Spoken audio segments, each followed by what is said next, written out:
In U.S. politics, people often debate whether class or race is more important in shaping identity.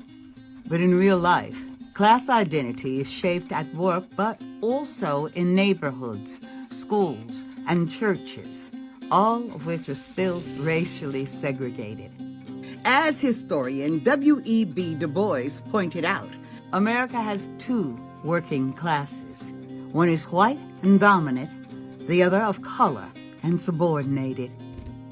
Throughout American history, the white working classes supported this racial division, allying with white elites to deny basic rights to people of color.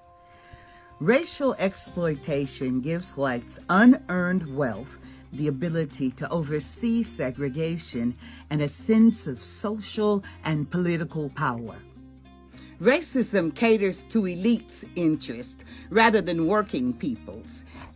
It undermines workers' rights, inflicts violence and poverty on communities of color, and robs people of their human dignity.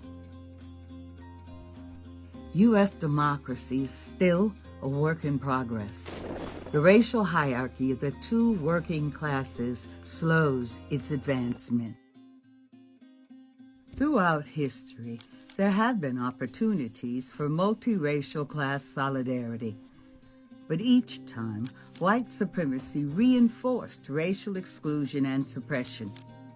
Radical whites who challenged white supremacy and fought alongside blacks like John Brown, the Grimke sisters, and Wendell Phillips were crushed and erased from history books. White supremacy crippled whites' rights too. After the Civil War came the Reconstruction era, a radical experiment in economic and political democracy in the Confederate South. In many places, Reconstruction was led by blacks elected into government.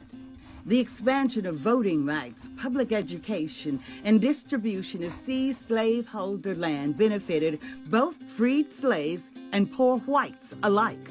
But after only 12 years, former slaveholders and northern industrialists joined forces to defeat blacks and their radical Republican allies and end Reconstruction. Through violent suppression, elites eliminated rights and returned blacks to near slavery. Poor whites lost out as well. During the Great Depression, corporate greed caused economic ruins for millions of Americans. President Roosevelt and Congress passed New Deal laws to strengthen the social safety net and safeguard workers' right to organize.